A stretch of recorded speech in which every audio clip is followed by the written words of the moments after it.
Kasus dugaan pemerasan mantan Menteri Pertanian Syahrul Yassin Limpo oleh pimpinan KPK memasuki babak baru.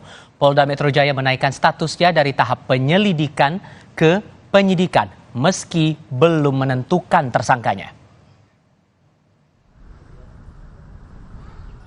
Dugaan pemerasan mantan Menteri Pertanian Syahrul Yassin Limpo oleh pimpinan KPK memasuki babak baru. Setelah melakukan gelar perkara dan serangkaian pemeriksaan saksi, Subdit Tipikor Kriminal Khusus Polda Metro Jaya memutuskan menaikkan tahap penyelidikan ke tahap penyidikan. Meski demikian, polisi belum menentukan siapa tersangkanya.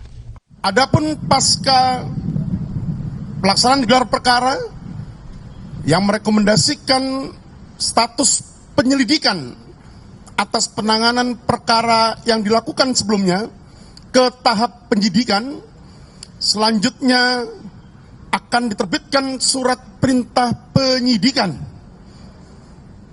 untuk melakukan serangkaian tindakan penyidikan menurut cara dalam hal yang diatur oleh undang-undang guna mencari dan mengumpulkan bukti yang dengan bukti itu membuat terang tindak pidana yang terjadi dan menemukan tersangkanya. Sebelum Polda Metro Jaya menaikkan ke tahap penyidikan, Presiden Joko Widodo juga angkat suara soal dugaan pimpinan KPK memeras mantan Menteri Pertanian Syahrul Yassin Limpo. Jokowi mempersilahkan dugaan pemerasan yang dilakukan pimpinan KPK ditanyakan kepada penegak hukum. Tidak tahu. Ditanyakan aja ke aparat penegak hukum, ke KPK atau ke mana? Kepolisian, ya. Pak, jelas sampai sekarang kan belum mengumumkan tersangkanya siapa. KPK kan belum mengumumkan. Tanyakan ke KPK, masa tanyakan ke saya? Bapak sebaiknya transparan atau bagaimana sih, Pak? Tanyakan ke KPK, jangan tanyakan ke saya. Advokat senior Todung Mulya Lubis meminta Presiden Jokowi membentuk tim investigasi independen di luar KPK dan Polri agar pengusutan pemerasan yang diduga dilakukan pimpinan KPK bisa berjalan transparan dan akuntabel.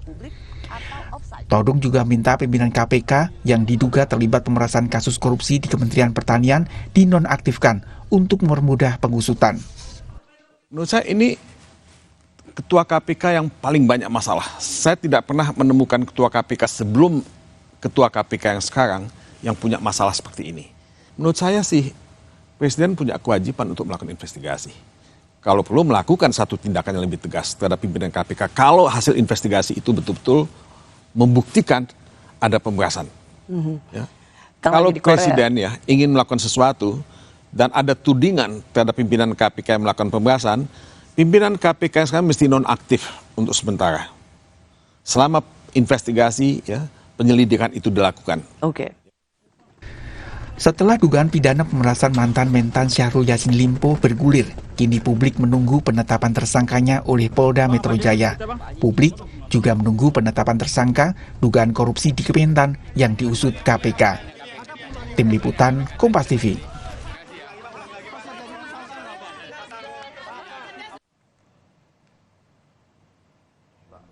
Kemarin, Ketua KPK Firly Bahuri dilaporkan oleh Dewan Pengawas KPK atau ke Dewan Pengawas KPK maksud saya oleh Komite Mahasiswa Peduli Hukum buntut dugaan pertemuan dengan mantan Menteri Pertanian Syahrul Yassin Limpo. Laporan ke Firly merujuk pada Peraturan Dewas KPK nomor 3 tahun 2021, yaitu aturan mengatur soal larangan tiap insan KPK bertemu dengan pihak yang berperkara di KPK. Sementara KPK masih menunggu proses di Dewan Pengawas. Terkait pelaporan dugaan pelanggaran etik pimpinan yang disampaikan para pihak kepada Dewan Pengawas KPK, menurut Kepala Bagian Pemberitaan KPK Ali Fikri, menghormati hak setiap masyarakat untuk menyampaikan aduan tersebut sebagai bagian dari kontrol sosial terhadap upaya-upaya pemberantasan korupsi yang dilakukan KPK. Sehingga ditunggu saja proses tersebut dengan tidak menyampaikan opini tanpa didasari fakta-fakta yang justru akan membuat situasi menjadi kontraproduktif.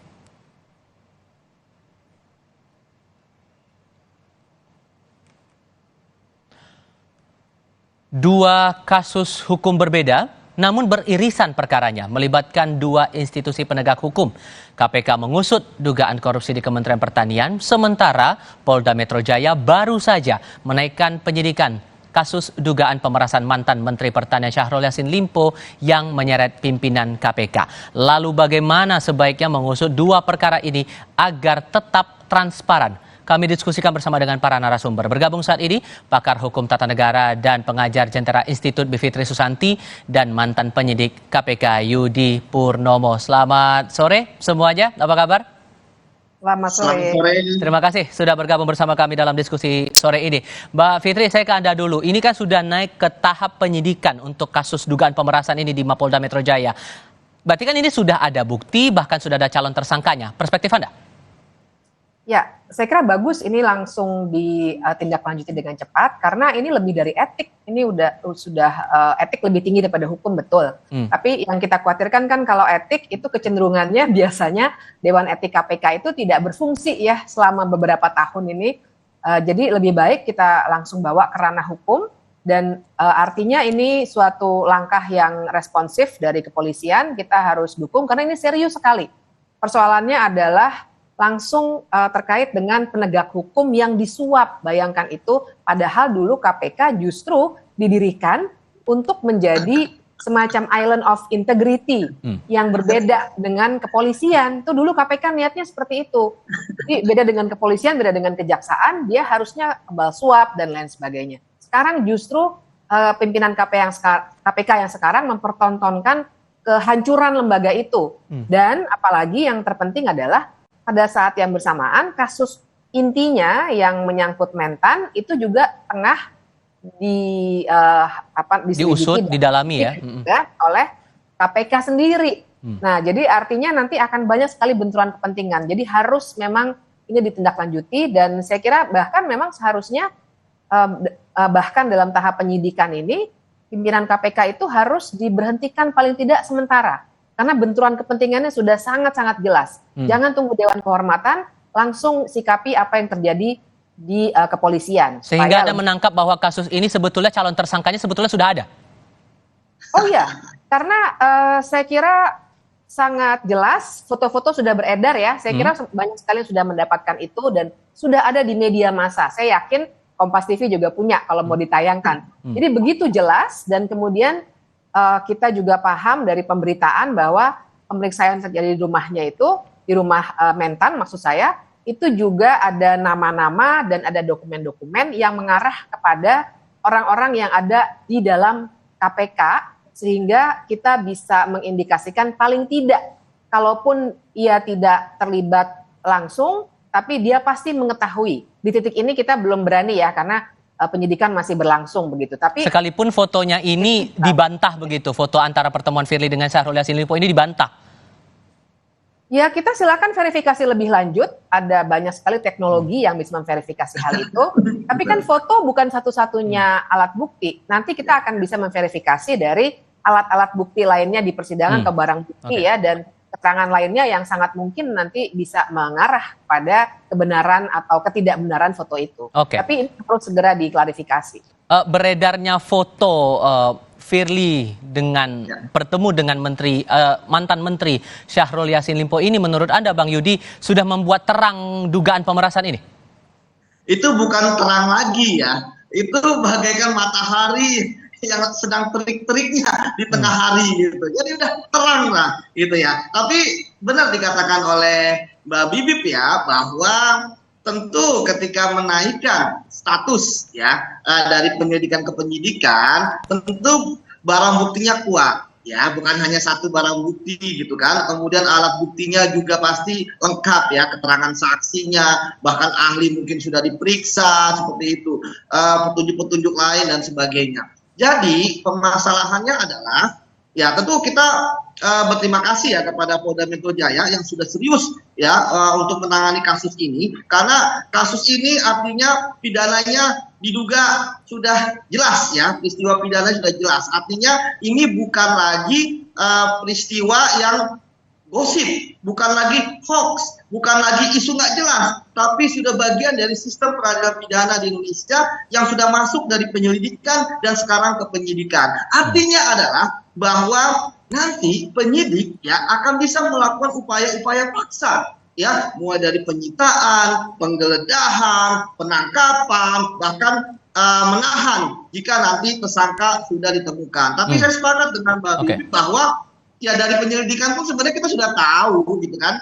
Sebagai penyelidik misalnya waktu saya di KPK kan sudah tahu bahwa nanti yang akan menjadi target operasi atau terorisnya adalah si X gitu kan. Tapi nanti baru bisa ditetapkan sebagai penyidikan ketika ya alat buktinya sudah kuat seperti itu, Mas. Jadi bagi saya apa yang dilakukan oleh Polda Metro Jaya ini adalah bagian dari upaya untuk membersihkan KPK dari anasir-anasir jahat gitu ya, yang istilahnya menunggangi. Bayangkan, Mas, penyidik lagi capek-capeknya kemarin menggeledah beberapa tempat gitu ya, tiba-tiba terdengar pimpinannya diduga memeras. Gitu kan. Ini kan pidananya sudah diproses, status hukum sudah naik ke tahap penyidikan. Di sisi lain juga di Dewan Pengawas KPK juga sudah ada laporan nih dari masyarakat soal dugaan kasus ini. Menurut Anda, Bang Yudi, mana yang harus diusut lebih dulu, dari proses etiknya kah atau pidananya? Yang jelas bagi saya lebih baik Dewas gitu ya, diam saja gitu ya. Kenapa? Karena ini sudah bagian dari penegakan hukum. Ingat loh, kita sudah berapa kali kecewa dengan kinerja dari Dewas. Terakhir, bayangkan Dewas sampai ke menyidangkan gitu ya, seorang pimpinan KPK yaitu Pak Johannes Tanak gitu ya, udah disidang, ternyata hasilnya tidak sesuai dengan harapan masyarakat. Ya, tidak bersalah terkait dengan etik yang diduga dilakukannya. Bayangkan, padahal dia sudah berhubungan dengan pihak yang diduga berperkara, kemudian dia juga tidak mau menyerahkan handphonenya. Padahal Dewas itu cukup dengan bukti itu sudah jelas ya patut atau tidak patutnya dia berhubungan. Artinya bahwa ya Dewas ya benar-benar tidak sesuai lah dengan keinginan masyarakat. Jadi saya pikir kalaupun ada laporan ke Dewas, ya Dewas jangan sampai ya offside ya, mencampuri urusan penyidikan dengan tiba-tiba nanti mengatakan bahwa ini tidak ada pelanggaran etiknya.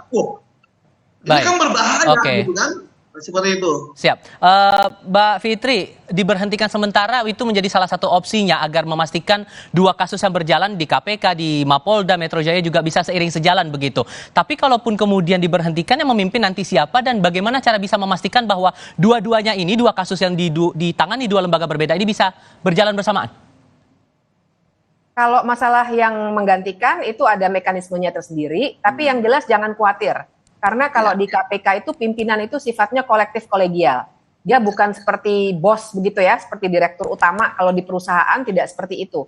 Mereka berlima itu kolektif kolegial dan ada mekanisme juga yang kalau mau digantikan 4 orang, kalau 5 kemudian jadi 4, 1 mau digantikan bisa. Seperti yang sudah terjadi ketika Lili Pintauli Siregar mengundurkan diri, itu juga gara-gara Dewasnya kurang tegas, kemudian dia mengundurkan diri sebelum ada keputusan dari Dewas begitu.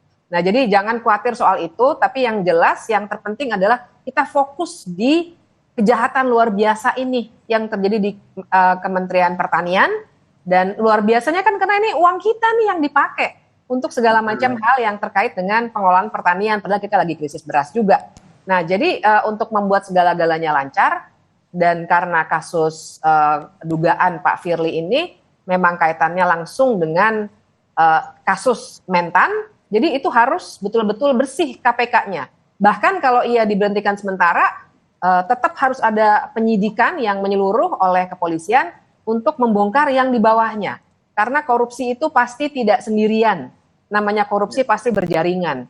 Jadi ini memang kuncinya supaya nanti korupsi di tubuh Kementerian Pertanian itu bisa dibongkar secara objektif. Oke, kalaupun kedua kasus ini bisa dilakukan seiring sejalan begitu di ranah pidananya di KPK untuk pengusutan kasus dugaan korupsi di Kementan, lalu untuk dugaan pemerasan ditangani oleh Mapolda Metro Jaya begitu, Anda menangkapnya Bang Yudi bisa muncul tidak beda cara pandang antara pimpinan KPK untuk pengusutan ataupun juga pendalaman kasus ini kemudian? Oh, tidak. Justru saya melihat ya, biarkanlah kasus korupsi Kementan ditangani oleh teman-teman penyidik KPK yang saya percaya ya, karena mereka adalah teman-teman saya juga gitu kan dulu ya. Kalau untuk itu saya pikir udah clear lah ya, bahwa kasus korupsinya itu sudah ditangani. Artinya kalau sudah naik ke penyidikan gitu ya, artinya teman-teman sudah yakin bahwa ada dugaan tindak pidana korupsinya. Dan tapi kalau sampai sekarang belum ada pengumuman resmi ada tersangka dalam kasus ini juga, itu kan jadi pertanyaan, Bang. Nah, itu yang saya katakan. Ini kan menjadi aneh ketika sebenarnya para tersangka itu sudah mendapatkan SPDP ya, sudah perintah dimulai penyidikan. Ngapain lagi diulur-ulur? Karena seminggu setelah penyidikan itu dimulai, mereka harus menyampaikan SPDP kepada para tersangka. Artinya, kok diulur-ulur? Mau apa? Ini kan jadi pertanyaan publik. Dan sekarang, bom, tiba-tiba ada isu dugaan dan sebagainya yang ternyata terkonfirmasi mengenai dugaan pemerasan tersebut dan sekarang sudah ranah penyidikan. Artinya saya sudah meminta kepada KPK segera saja kalau misalnya berani gitu kan, umumkan siapa jadi tersangkanya. Kalau ini kan spekulasi. Kemarin ada Menko Polhukam mengatakan si ini tersangkanya, kemudian tapi KPK tetap masih diam. Ini kan menarik gitu ya. Tapi sekali lagi bahwa kepolisian memang tepat ketika mengurusi permasalahan pimpinan KPK yang bermasalah. Kenapa? Karena kalau penyidik KPK itu tidak mungkin bisa, karena mereka menjalankan perintah dan sebagainya itu kan harus berdasarkan perintah dari pimpinan KPK, mulai dari perintah penyelidikan sampai seprindik. Kalau misalnya ditangani yang adalah pegawai, ya bisa lah gitu kan, karena pimpinannya nggak ikutan. Tapi kalau pimpinannya diduga terlibat, siapa nanti yang akan memastikan itu akan independen ya. Jadi menurut saya sudah tepat ini dilakukan oleh teman-teman di kepolisian. Seperti itu. Maka apa yang harus dilakukan polisi nih Mbak Fitri untuk mendalami lagi dugaan pemerasan ini? Saya kira kepolisian bisa langsung membongkar jaringan di pihak di KPK-nya itu sendiri ya. Dan silakan kalau mau diverifikasi pertemuan-pertemuan itu, sekali lagi foto biasanya satu. Barang bukti seperti itu tidak akan berdiri sendiri. Dalam penyidikan itu biasanya akan dilengkapi dengan keterangan-keterangan dari para saksi yang sangat mungkin mengetahui. Kan saya juga membaca di media massa, misalnya orang di gornya saja, gelanggang olahraga tempat pertemuan itu, sudah bilang memang benar ada pertemuan itu misalnya. Nah hal seperti itu bisa langsung dikumpulkan, dikoleksi begitu keterangannya, dan akan tergambar nanti jalannya tindak pidana yang sedang disidik itu. Maka ada peluang bahwa pimpinan KPK ini turut diperiksa oleh polisi ya Mbak? Oh iya, saya kira harus segera diperiksa tuh. Makanya yang lebih baik adalah, saya setuju dengan cuplikan tadi ya dari Bang Mulya Lubis, diberhentikan sementara. Betul sekali, karena pimpinan yang sekarang itu memang sudah terlalu banyak masalah. Saya khawatir kalau misalnya ini tidak diusut secara tegas, Presiden langsung bilang berhentikan dulu, paling tidak sementara. Maka ini nggak akan tuntas nih. Dan ini akan jadi, apalagi ini sangat politis ya. Saya kira justru Presiden itu harus dengan tegas bilang seperti itu, untuk juga mengerem rumor bahwa ini politis belaka. Buat saya kita boleh curiga soal politisasi korupsi, tapi kalau ada tindak pidana korupsi tetap harus dikejar. Kita jangan kemudian malah menjustifikasi, jangan diusut dulu deh karena mungkin ini dipolitisasi, tidak boleh seperti itu. Mbak Bivitri Susanti, terima kasih. Bang Yudi Purnomo juga terima kasih sudah berdiskusi bersama kami. Selamat sore semuanya. Laporan berikutnya sesaat lagi. Dalam acara konsolidasi jaringan relawan alap-alap di Sentul, Bogor, Jawa Barat, Presiden Joko Widodo berpesan kepada relawan agar tidak salah pilih pemimpin di Pilpres 2024. Relawan diminta memilih pemimpin yang punya nyali.